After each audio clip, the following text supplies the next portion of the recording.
record and press space.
Hello! We looking good over there, Ryan? Welcome to Nothing Explained. My name is Sampson, and over the course of this podcast, I will explain absolutely nothing. Aren't you on this one? I think you're on that one. It looks like I'm right here. Nuh-uh. I can see I can see myself in that little thing right there. Oh, the little window? Because Yeah. it's that when it switches, you're not going to be on camera. Oh well.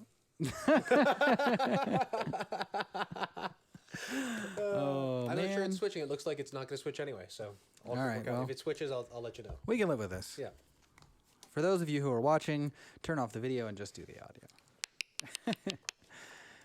All right, so hey, as usual, everything expressed in this podcast is pretty much opinion, and you know, It's good opinion though. it's probably most of it should be well-established fact, but that's not up to me. I don't give medical advice or legal advice or financial advice because advice is a legal term that exists inside of a legal system, and I exist outside of that system. So you can't give advice legally. Legally, Yeah. yeah. Why you can't give advice because advice is legal. Oh, okay, gotcha. But you can have an opinion. Yeah.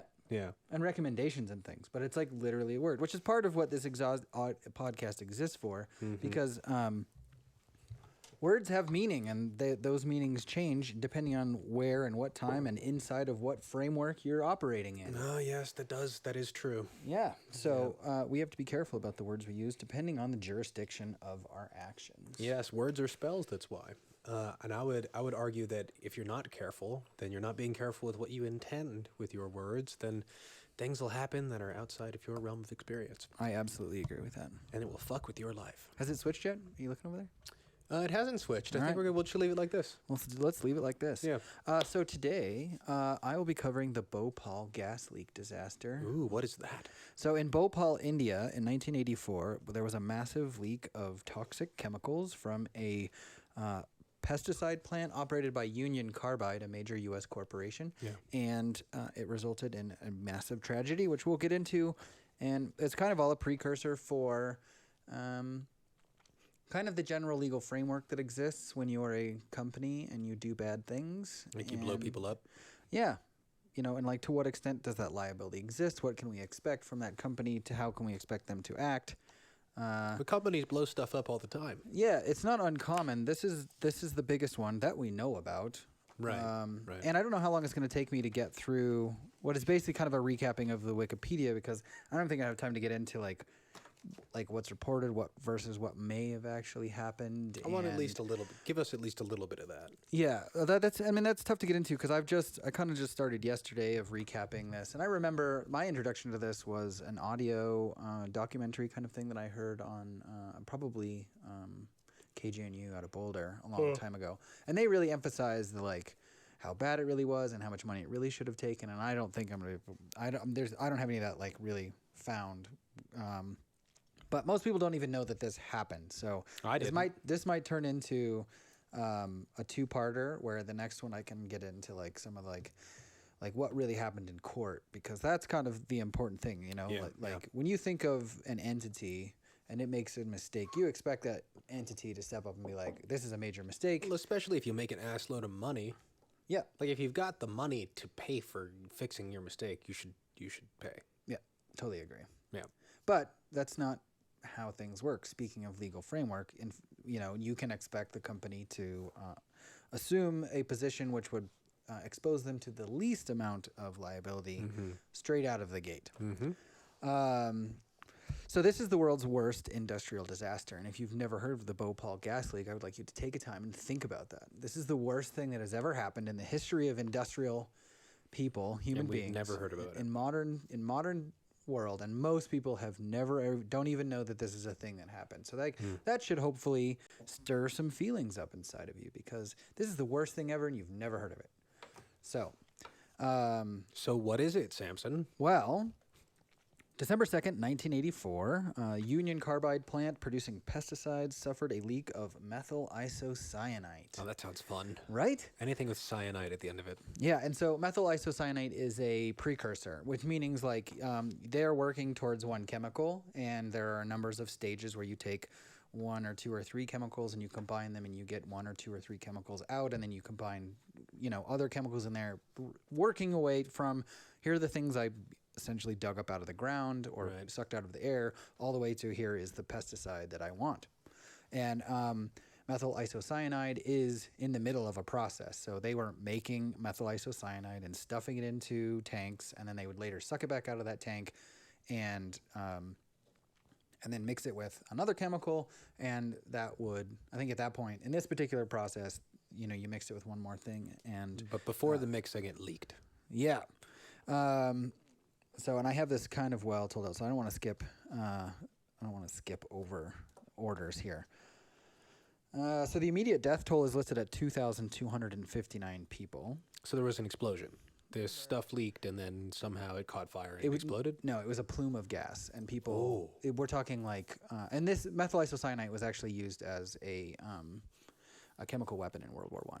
Oh, rough. So this is the worst case scenario, of like, you're burning to death chemically. That's terrible. Yeah. Oh my God. Yeah, really bad. And then the government of Madhya Pradesh states a figure of 3,787 deaths. So are those conflicting figures between what the corporation says and what the that's like says, or? That's basically the immediate death toll is kind of like, I think, what everyone accepted as what happened like that night. Right. Everyone else was the people who like got poisoned and died later because of it. Yeah, and then the 3,700 is probably that's 4,000 people. That's a lot of people. Well, yeah, and that's like so that's the argument between like what Union Carbide. I'm sure these numbers were all developed in court as to what we're willing to accept probably happened versus what the other person's willing. So 4,000 deaths is what was accepted as an immediate death toll. Were those? Do you know if those people were all workers at the plant, or no? Actually, there wasn't too much death of workers at the plant because we'll get into that. There was 2 emergency broadcast systems, and they'd been decoupled because the state of the plant was in pretty rough shape and they were having issues a lot. So they'd gotten used to not telling the people of what was going on inside the plant because leaks were kind of common. So, so they basically flipped on the alarm to town and then turned it right back off again. And we'll get into that. So most of the people who died were in town. Yeah. Rough, man. Yeah. So and everybody most of the worker people, I'm sure there were some deaths, but I didn't find the specifics on that. But most of them knew to head upwind, away from which way the plume was blowing. So, but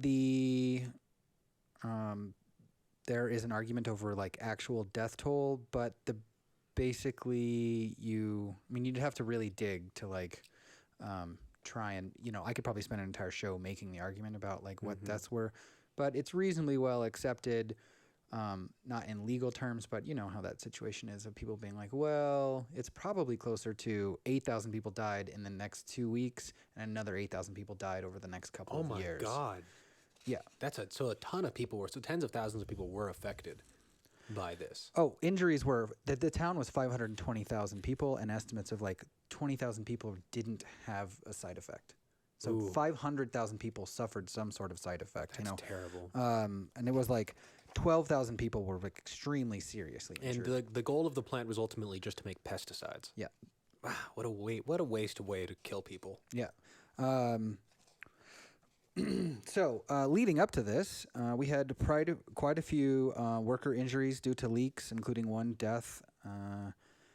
And leaks were so common that their response to leaks was pretty lackluster, which is one of the things that leads up to this disaster. So, In October of that year of 1994, the tank could no longer be pressurized. Like one hose coming off the tank had a leak in it.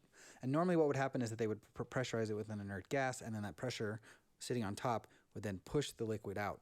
Yeah. But without the pressure being able to be sustained in that tank, they couldn't push the liquid out. So they couldn't use the tank anymore. And they had 3 tanks, and the way it was designed was that one of the tanks would be empty in case one of the other tanks needed someplace to go. Right. And then the other, none of the 3 tanks could be more than 50%. But because this middle tank, 610, the tank that went bad, could no longer be pressurized, they started using the other 2 tanks, leaving their backup as a failure. That got thrown out the window. So you have 2 tanks. So they no longer had an empty tank for a just-in-case scenario. Yeah. And none of them were supposed to be over. Negligence. None of them were supposed to be over. It just keeps going. None of them were supposed to be over 50%. Most of them, all 3 of them, were around 75% full. There'd been a drought, which had drastically reduced the need for pesticide, which is why they had this glut. Like this stuff was stacking up. So I did that 50%, 75% full. Oh, so this is 42. The tank that went wrong. This is 42 metric tons of liquid. That's a lot of stuff. Yeah, like massive amount of very dangerous chemical. So they halted the production of MIC because they had a ton and they weren't using it very much. And because they're like, well, we're not making it, we can start and do some maintenance. So they shut down the plant's flare tower. So if you needed to off-gas some of this nasty stuff, you'd basically spray it into a flame and you'd burn its toxic ability away, like for the most part. And I don't know the specifics of like how effective that is, but they turned that off, so they couldn't do that anyway. yeah. So this is one of the safety systems which is burn it. That got turned off. December 1st, they'd done some stuff and they tried to pressurize the tank again, and it failed. And so this is the day before. And that most of the time, most of the safety systems were not functioning, and most of the lines coming and going were in bad shape. So as part of this maintenance program, they'd also shut down the gas scrubbers. So another way of venting would be to pull all of the non-air things out of the vent, basically. So the only thing you're venting is air. And they had a steam pipe cleaner that would, for like blowing steam in through lines and cleaning stuff out, and that was down as well. So as a portion of this, like they were, they didn't have their steam cleaner working, so they had a guy out there who was basically running water through these lines to clean them out. And they decided that they were going to clean some line nearby, and what you were supposed to do was unbolt this one tank and then put a flange in between it. So, like put a block in the pipe and then run water through it. But they didn't. So the tank wasn't pressurized, which would prevent water to coming in because the water would, that would be pressurizing out. So when the guy put the water in and didn't have the blockage, which was probably poor training, some water went into the methyl isocyanate, and water reacts extremely reactantly with methyl isocyanate. So immediately it starts bubbling and boiling, and temperature and pressure start increasing. Now, this would have, one of the other mitigating factors would have been the refrigeration unit, which is supposed to keep this stuff down around freezing. Which means it probably doesn't react with the water as much or something like that? Or yeah, it just slows it way down. So they would have had a lot more time to respond to the issue had the refrigeration unit been working. But since the refrigeration unit wasn't working, all of the alarms about temperature had already been shut off because the temperature of the liquid was already sitting above what the alarm was set at because the refrigeration unit wasn't working. So not only would this have slowed down the reaction, they also would have had alarms that would have gone off to suggest that something was wrong. Absolutely gross negligence on the company's part. Yeah, it's ridiculous. What was do you know if the company was like, were they making profit at this time, or were they just totally in the red because of the this is one of selling? 40 plants worldwide. Oh, so they've got plenty of money. Yeah, and this is also, it's notable that the plant itself was owned 50.1% by Union Carbide. It was operated by Union Carbide. Like that's all the procedures and stuff were being generated by the company, but the ownership of the plant was owned by India and India citizens at 49.9%. So Union Carbide made all the decisions, but some of the profit was staying in the country. Yeah. That is the theoretical anyway. So let's see. He was so some water gets dumped down into the tank. Temperature sensors were disabled. The cooling unit was disabled, and so this pressure started building up and pushing gas out. And then someone notices that they're like can't I'm having trouble breathing. There's definitely a leak out here, and so the call goes into the main system, or the guy who's sitting at the console with all the buttons and stuff. And they said, "Hey, there's a leak," and the guy's like, "Okay, well, try and find it." But leaks are normal, so they didn't do anything immediately. Like no real action was taken immediately. And so this is about 11 p.m. when it starts boiling up, right? This is day of now? Yeah. Okay. So one leak, this is in the moment. One leak is found at 11:45 p.m. and by 12:40, which is the end of tea break, they'd had a little discussion about what to do with it, and they basically were like, "Well, keep looking for leaks." But about this time, he checks the temperature, and it's 77 degrees. This is Celsius, so we're nearing boiling water at this point, and which is way off the scale. It doesn't even register at that point, and it's 40 psi when it was normally at 0.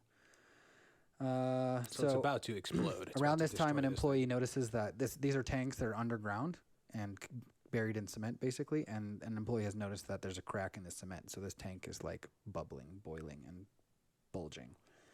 And shortly thereafter, basically at no choice, the tank starts off-gassing. Let's see. And that's by, basically at 55 psi, something breaks, and it eventually just starts shooting the stuff out into the atmosphere.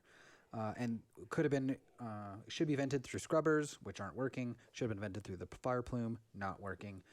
Should have been mitigated by refrigeration, not working. And the assumption is that in the first hour, 30 metric tons of this methyl isocyanate has been outgassed into the air by the time the alarm is actually sounded at 12:50 a.m.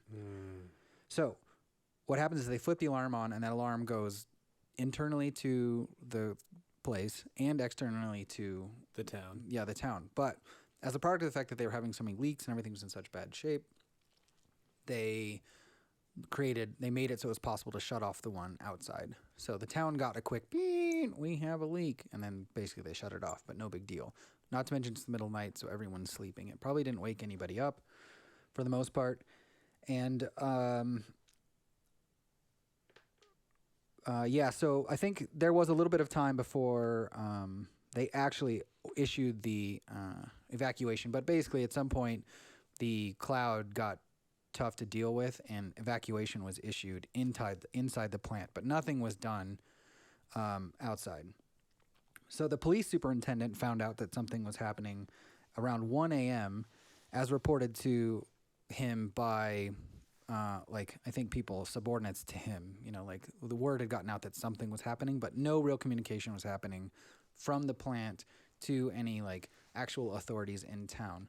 And no one had been notified at the hospital or anything at this point. So police receives their first word at 1:25 a.m. and then again they receive another notice at 2:10 a.m., which is that everything is okay.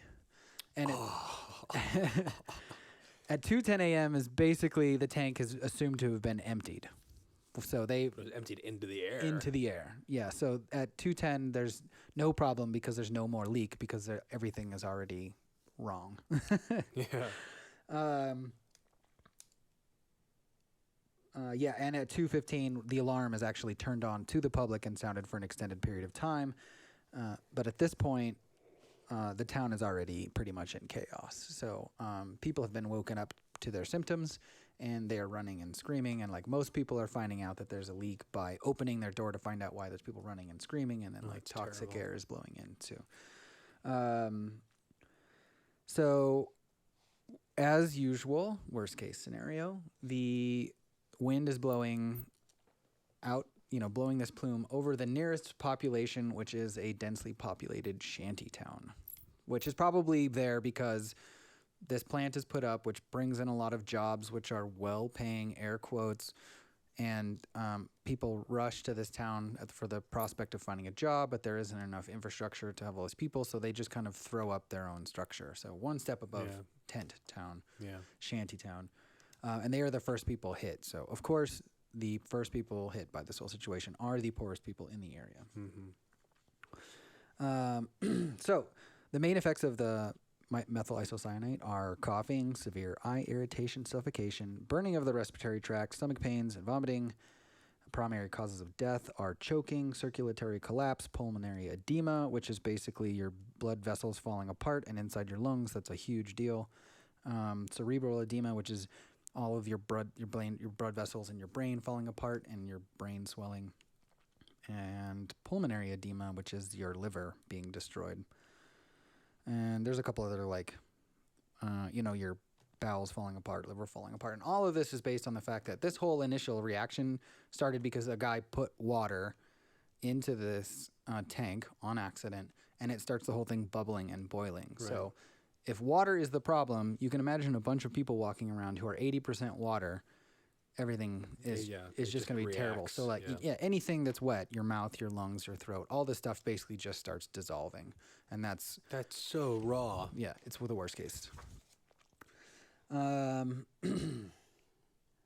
So the first instance that the hospital gets any sort of notification, they're told that it's ammonia.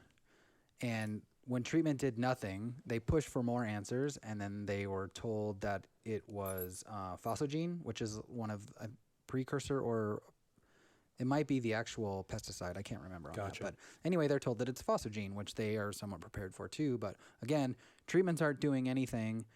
And, oh no, I've got it written right here. Phosgene is a precursor to organic compound. So again, it's something toxic that makes other stuff later. And that was also used as a chemical weapon in World War I. That's rough. So finally, well after this is, basically the tanks are empty, town's in total chaos, the hospital finally gets notification that it's MIC, something they've never heard of. Have no idea how to treat. Yeah, and had no idea that it was even there. Yeah. So there's no treatment plan, and on top of that, there's no disaster plan. There's nothing like this for the town whatsoever. And there had been one woman, I watched one of the documentaries, and a lot of it was half of it was focusing on this one woman who had worked there, and was like, well, we need a disaster plan for all of this stuff. And they were like, Yeah, and that never materialized. No one cared. Whatever. I'm sure there's so much bureaucracy behind that, but the really awful thing is that the vast majority of this could have been abated and largely avoided had they known that what you should have done is just stay in your house and cover all the holes in your house with wet towels. Yeah. Because that gas coming in, it's going to come in contact with that water in the towel and react with the towel rather than the water in your body and react with the water in your body. So, yeah. So essentially you had like a bunch of people like running and sprinting for their life, but that creates heavy breathing. So all those people are going to get knocked out. So you have this like just crazy, crazy situation, but the entire town is coated in a layer of gas, and it takes a couple of hours to like really disperse. And, by the time the sun comes up, there's probably 2,500 people dead minimum. And so that's pretty much like the disaster at its face. So you had a just worst case scenario of like totally dilapidated safety systems with no real infrastructure as far as like disaster planning. And they were, and they were already so used to having leaks and everything that when the real deal happened, there was nothing going on. So literally worst case scenario. And who knows what kind of what led up to that. Right. To what extent, who's in charge, who knows how bad it was. And this is the official story. So again, this is like the most toned down story that it could be. Yeah. It could have been actually way worse than this. Yeah. This is the Wikipedia version, which would primarily be the accepted version that came out of the court cases. Gotcha. So whatever really happened, that's probably not what was settled upon in court.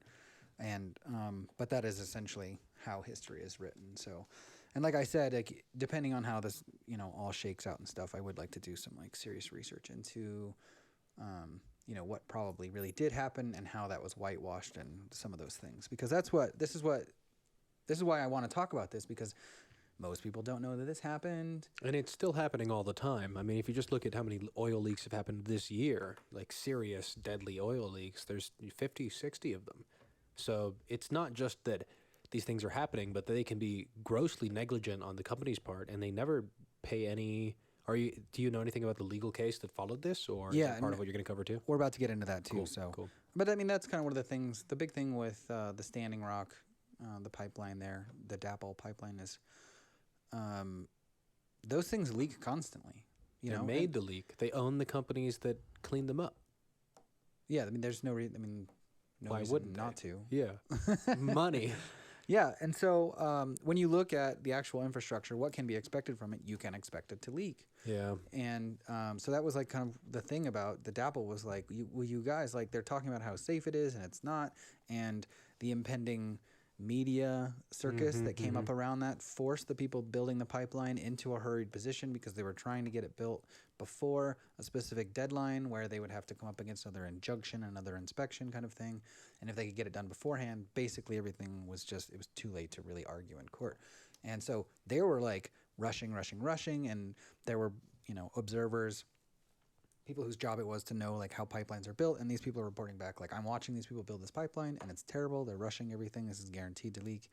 And that's the whole so problem. Fucked up. Yeah, that's the whole problem is that you get this kind of legal environment where like there is a way out essentially of these kind of situations. And I want to talk about this as a precursor to like the FDA and EPA and stuff, and like kind of the image that they're presented, but what it is they're probably actually doing. So in the immediate afterfact of the leak, the government of India put together like a council to like go and investigate the leak, and Union Carbide and the CEO, Warren Anderson, showed up pretty quickly with a team of scientists to investigate the leak. And when he arrived, he was immediately arrested and charged with manslaughter. And then he posted bond of $2,200 and immediately left the country, which was based on the urging of India. Like this wasn't like he's like, oh, I'm here to help, and India was like, get the fuck out of here. Really? Yeah, and I really want to dig into that because there could be a whole bunch of things that are going on there. He could be showing up to like try and do as good a job of whitewashing, and the Wikipedia entry has one little instance of the government being like, it doesn't really feel to us like Union Carbide has any idea. They don't really want to help. They just want to know what we know. Right. So they can try and like get ahead of the curve. Yeah, prepare an appropriate legal defense. Yeah. But anyway, apparently he was told to leave. And he did face charges. They did charge him with gross negligent manslaughter, I believe. You like my... It's squeaky. I'm so terrible. It's okay. It's not okay. I need to stop. But anyway, so there was no medical infrastructure for this kind of thing. There's one hospital in town, and you're talking about like 170,000 people basically. How do you have one hospital in a town full of 500,000 people? Yeah, what's that equivalent to? Is Boulder near that size? They've got two. I think Boulder's even smaller than that. Yeah. But that's still outrageous. It's also India. Yeah. And they're, and the United States taking advantage of an area that's particularly poor or bad infrastructure to make a really dangerous thing. Yeah. Which is not a unique story. Not at all. So, I mean, you're talking about a very, very, very poor population, a large percentage of it, especially the people who were who were hit first. So there was mass graves, and many, many of the victims were never, ever even identified. And there was a picture taken of, it's basically just like a baby's face right before they put the last scoop of dirt over it in this mass grave that was the picture of the year, basically. That's terrible. Which commemorated that whole thing.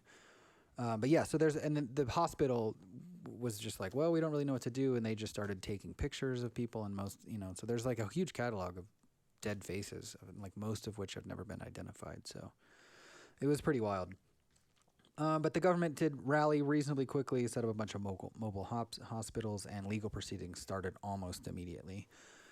$5 million. There was kind of like a quick court proceeding where they were like, just throw up $5 to $10 million immediately to Union Carbide, basically. Like, just put $5 to $10 million up, and Union Carbide was like, okay, we'll put some money up, but that money does not in any way mean we are guilty. Yeah. And if there is some sort of settlement later, that money comes off the top of that settlement, and the Indian government was like, no. So for whatever reason, their legal team thought that somehow would give the other team an advantage, from what I gather. So they denied the initial payment. So that Union Carbide didn't put up the $5 to $10 million? No. Wow. But they offered it. Yeah. It was like recommended, they offered, and the Indian government was like, we're not taking that. So put your checkbook away. I think they were like, we'd rather fight this out in court. So yeah, which is fair because it's a terrible disaster. And they wanted to make sure that all the blame was appropriately. But I doubt that's what ended up happening, but we're going to find out. Yeah, so essentially, there was a lot of fighting back and forth, and nearly 4 years later, Union Carbide was like, we'll give you $350 million. We'll put it into a fund which will which will grow over time, and by the time this is all settled, we imagine that 350 will be about 600 million. So they're basically like, we'll give you a $600 million annuity, which like when you win the lottery, it's like, oh, it's a $1 million lottery, but the amount of money that's actually there is like $450,000. Yeah, but it becomes $1 million by the time. Yeah, they pay it out. So that's what they were saying. We're offering you a $600 million annuity. So they wanted to pay $350 million. India counters with $3.3 billion. And then it takes 4 years for it to like kind of hammer it out in court. And then what happens in the end is that like all the court stuff gets thrown out, and they're like, all right, we're starting from scratch. Figure this out. Just pick a number. And they settle on 450, I believe. Where'd that number go? 4 years later, they settle out of court $470 million, and that was paid pretty quickly. It's not much. No. And then but after the money was paid, there was still plenty of court battles, stuff going back and forth, and 1991, the Indian Supreme Court upheld that original decision and said, basically, like, we're just going to call this matter done. We're going to stop listening to any arguments, class action lawsuits, like this is done, but we just want Union Carbide to post up another $17 million specifically to build a hospital. And they did do that. In 2004, so that's 20 years later, not all of the funds had been dispersed, so the Supreme Court is like, that we need to get this over with. Get all that money out. So by 2006, all of the money had been distributed, and that's the official demarcation line of it's no longer okay to sue anybody for anything. So, and in 2010, 7 employees were convicted of death by negligence, and they served 2 years, and they paid $2,100 each. But that's Indian people, and that's the max in that system. So if you get convicted of anything in India, the most you're ever going to pay is $2,100. Wow, really? Yeah. I didn't know that. Yeah. So that, and like the big question then is like, what is that worth? You know? And I didn't write it down, but like the average payment out to victims was like $2,100 per death. That's terrible. Yeah. Let's see if I can find it real quick. Is Union Carbide still alive and operating and doing their thing? They've changed hands and names a couple of times. Dow Chemical actually owns the site. There's kind of a story there. Of course they do. And there's a little bit of like, there's still kind of attempted litigation towards Dow Chemical, but there's widow pension. There's some people who are getting monthly income, but we're talking like a very small amount. $7 a month. Terrible. For killing someone. Yeah. Yeah, and regardless of if those 7 individuals ended up being negligent and serving 2 years in prison or whatever, that doesn't affect the overall landscape of how these kinds of events are handled and their capacity to occur. Like all the different safety mechanisms that were shut down. Any of these stories that you hear of these great environmental disasters have the same through line. They were cutting corners. They obviously were doing stuff they weren't supposed to do. The markets fell short of what they were expecting, and then a bunch of people died. And how many times has this got to happen for us to finally snap out of it? Like, because we're still in that fight. That stuff still happens every day. Yeah. Happens here in Colorado. Yep. Yeah, next week, the guest on Illuminati is going to be a lady from some activist groups working on Rocky Flats. And Rocky Flats was supposed to be she'll tell all the numbers next week, so I don't want to get it wrong, but there was some very large number they were supposed to spend on Rocky Flats. And they ended up spending like 1/8 of that and they were like, oh, it's totally fine, it's cleaned up. And they said, oh, we're going to have the government come in and make sure it's okay. And they created these little pockets where they did Geiger counter tests that were like specific, like lead sealed, so they weren't real tests of the site. But if you go to the Westminster Dog Park, which is close enough that if you have a Geiger counter, it'll go off. And dogs there get cancer and all kinds of things happen. So this is not far away. This isn't just India. You know, this is, I came back from an eco festival where there's this group called Moms. I think it's called Moms. It's Moms Air Force. That's what it's called. And it's just about moms who want clean air. And the Moms Air Force started because there was a community that got poisoned not so far out in northern Colorado, and all of their community members lost their sense of smell and taste. Like, for that to happen, and then they go to them and they say, well, what's going on? We think our community is getting poisoned by your giant chemical plant that moved into this low-income area. They said, oh, well, the FDA hasn't talked to us, so we're going to go on as normal. So moms had to go through all these different proceedings to get the FDA to do a 2-year study, to then 1 year after find out that, yes, they were definitely poisoning everyone. So then the FDA issued them or EPA, sorry, issued them like you have to do these things to keep it safe. For 2 years later to do a check to find out they didn't even do those things. Then they got a 1-year probation period for them still not to do those things. And by that time, a bunch of people had died and kids had gotten brain cancer and stuff. And they just ended up paying out money in a suit. And the craziest thing to me is to think that there's somebody whose job it was to calculate how much it was going to cost to get out in settlement for how many lives and people you had killed and affected. And they still probably profited off of it because they built what it was going to cost them in settlement into their business plan. Like that, I don't think people are evil, but man, if you ever going to make an argument that people were, that has to be near the top of it, right? And for what ultimately is no other reason than money. Mm-hmm. I can't imagine. Yeah. Globeville is the most polluted zip code in Colorado. That's right. And it just got buried under 10 feet of dirt, and they put big industrial buildings on top of it. So who knows what they'll be creating inside those buildings. The term that's being used these days is environmental racism, which is the concept that like places that are relatively low income or places that have development opportunities for a giant industry come in and pollute the shit out of it. And it further destroys the property value and all the different, potentially wealth building assets within that community. So the community gets worse, and then they poison the community, and the community, because it got worse because of the destruction of value and whatnot, has no resources to go after those people. So they're prime targets for these predatory capitalistic practices. And it is not news. This has been happening since the dawn of that shit. How do you get people to care about that? Like, what can we do about these kinds of things to prevent them? You have any personal answers? No, honestly, I think the biggest jump in awareness came from Aaron Brockovich, the movie. Yeah. Because that was, chromium-6, I believe, was the chemical there. And that was a rural, poor Texas town that, people were suffering for a long time before they even started to suspect that it was the chemical plant next door. Yeah. And then once they started to suspect it was the chemical plant, there was like 10 or 12 years of like litigation and stuff before any money even started flowing. That's the most vicious part, is that the system is so slow to react to any of this stuff. Yeah, and you can't, to me, that seems pretty intentional, wouldn't you think?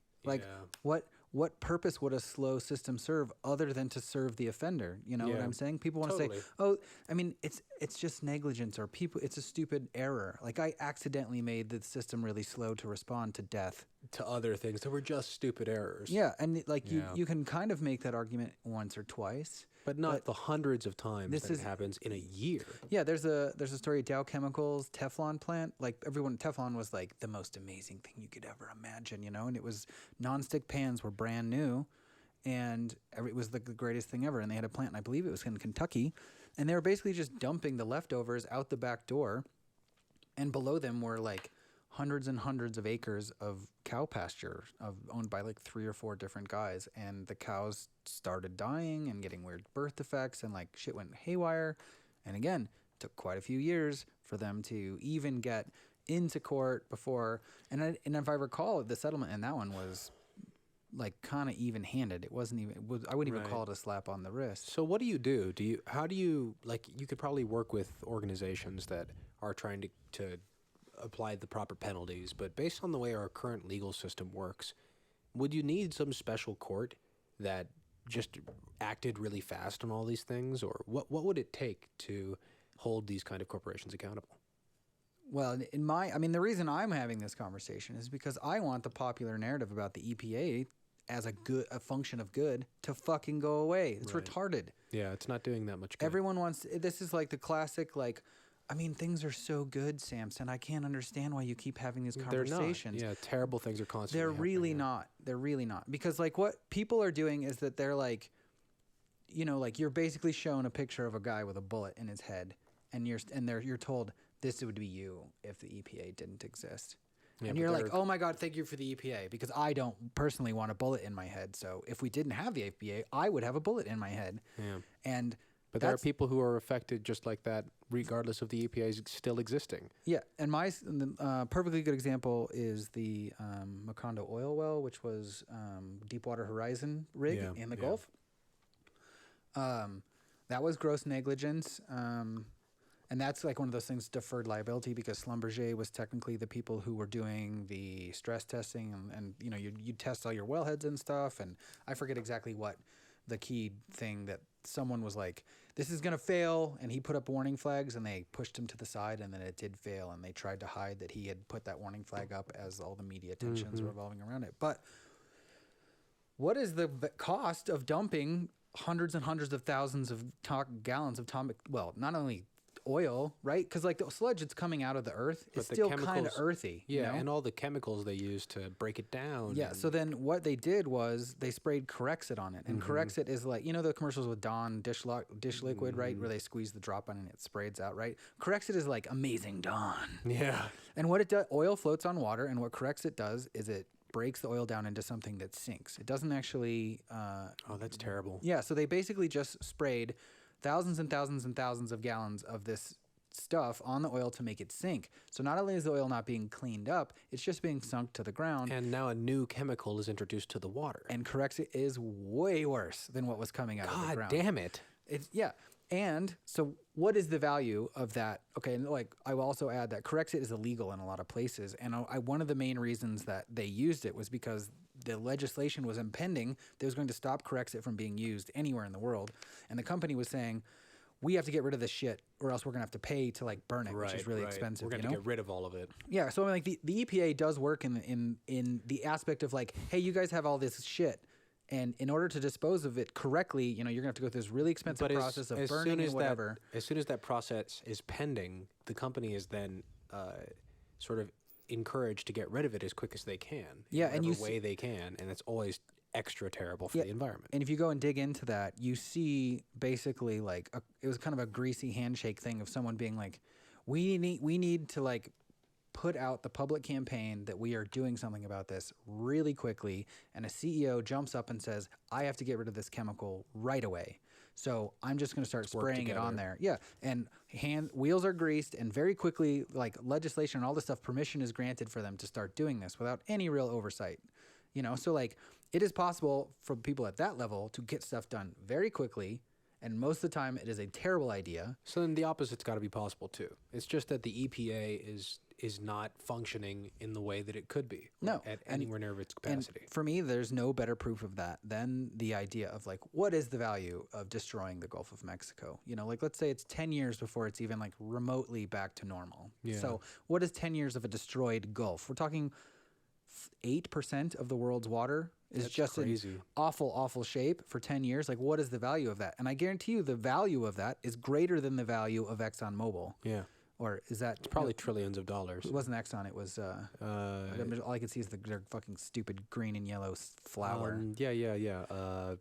BP. BP. Yeah, BP. British Petroleum. So what is the value of destroying a body of water for 10 years? And I guarantee you that... You get fucking executed for that. Yeah. And like you're endangering our species at that point. Yeah. And so, in my opinion, the EPA would be like, well, the most we could possibly do here is dissolve the company, sell all of their assets, and then, which wouldn't be a terrible idea because, you know, the entire oil industry is like, oh my God, 1/3 of the industry just got dissolved. We're going to buy in at 50 cents on the dollar. And now we're the new kings on the block, right? So like they shouldn't really oppose that. And, you know, there's a lot of like job changes and stuff. And that would really be really disruptive to that industry for a while. It would also scare other industries from doing the same shit. Yeah, and it would do really weird things to the price of oil, and people would have, you know, there'd be weird oil shocks and stuff, and that's the argument against that kind of thing.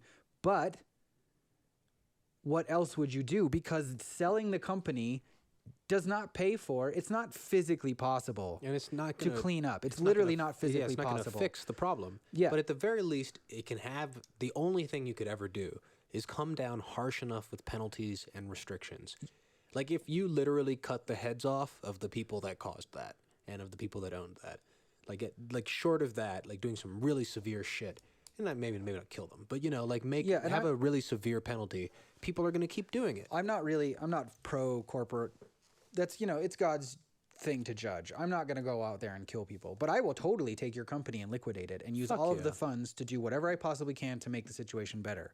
Pay for people's medical treatment. Yeah, exactly. Put people to college. I don't care. But nowhere near that is what's actually happening. But yeah, that company needs to be liquidated immediately. All of that funds needs to be, like, you could just call up all the heads of state and say, hey, we're putting BP on the auction block right now. Write checks right now. That money is going to relief and right everyone would buy it, But instead, you have 5 or 10 years of legal battles, which just in which cost case more money. BP gets a slap on the wrist, $400-500 million or whatever which it is, nothing which is a drop to them. in the bucket. Yeah, that's nothing. Nothing. To $100 billion company. Yeah, and that's not abnormal. No, you know, it's like happening it's not every the day. exception to the rule. This is the norm. A slap on the wrist is the norm. It is cheaper to offend. You can go dump stuff in the ocean. It's cheaper to pay a fine than it is to dump the stuff in the manner that is recommended by the EPA. Yeah. So the penalties have to be super strict.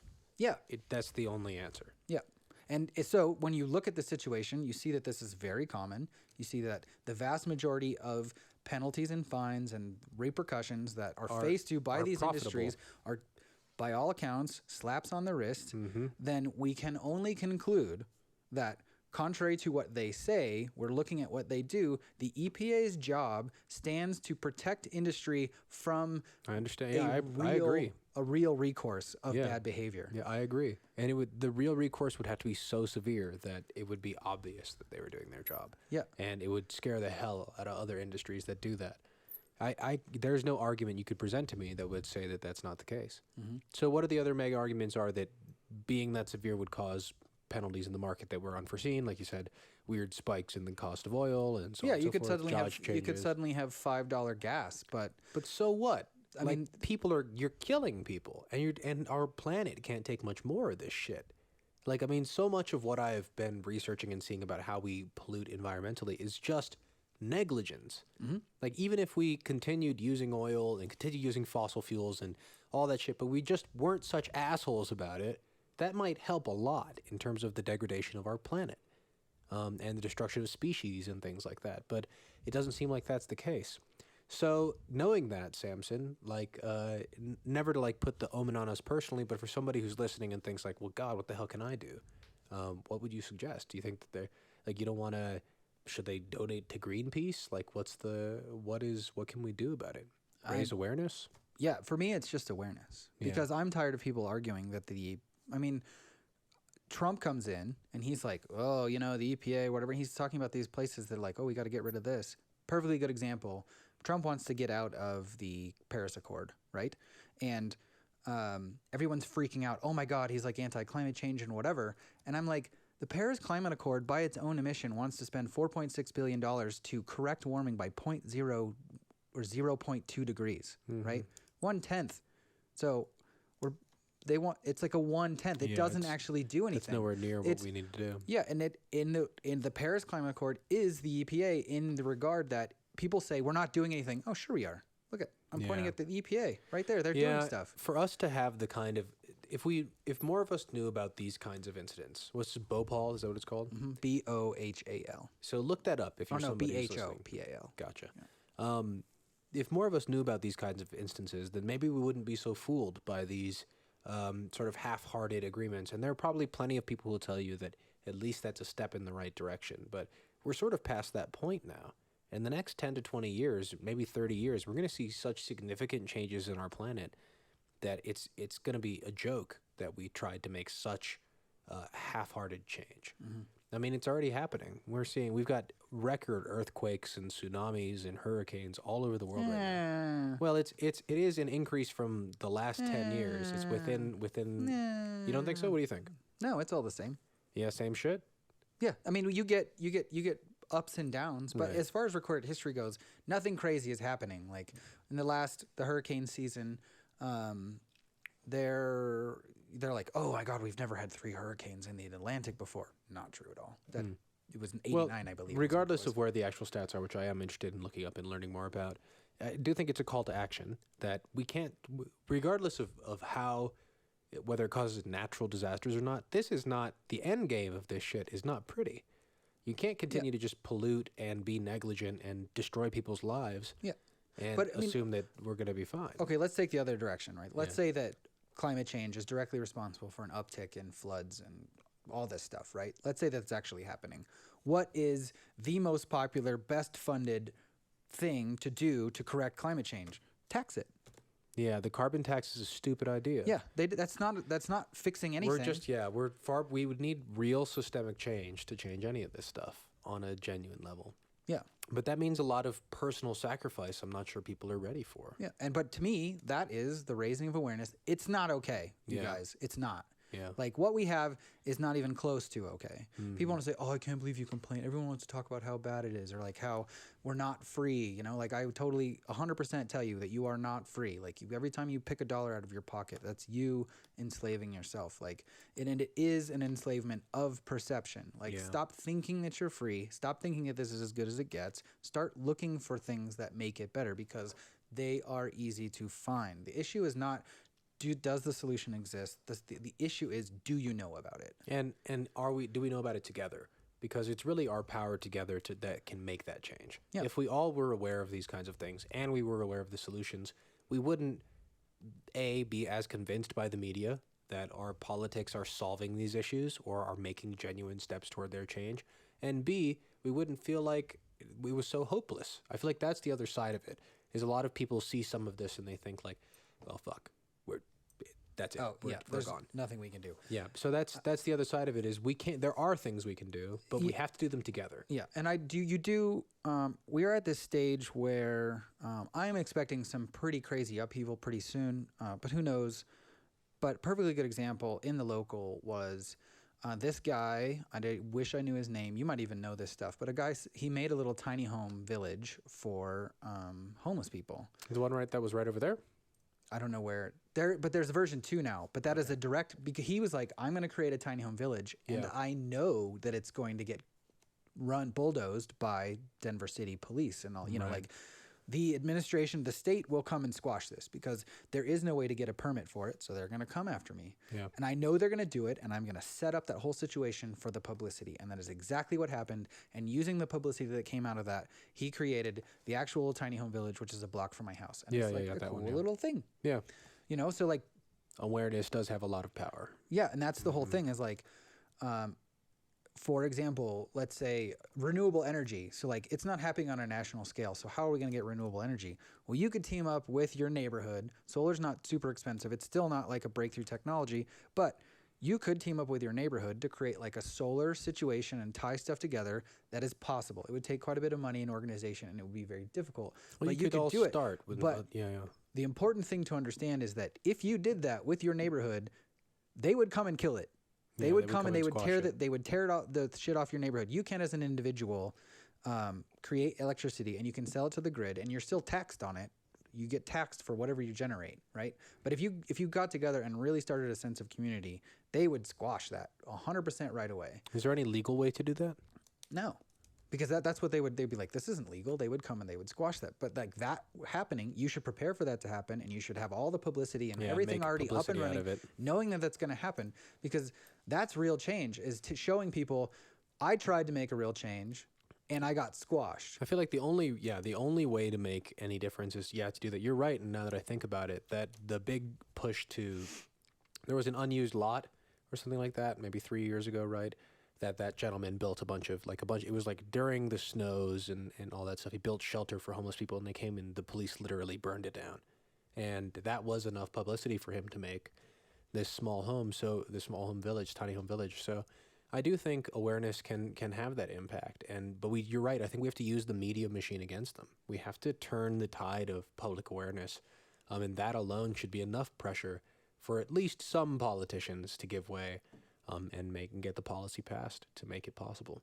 I think the solar panels are a great example, and I hope that there's more we can do to support communities that don't have that voice and who will never have a chance in hell of garnering that kind of attention because they just live in places where there aren't even news stations, Yeah. you know? And I mean, if you're someone out there who's feeling like motivated, activated to go and do something, there is a chemical spill not far from your house, I promise you.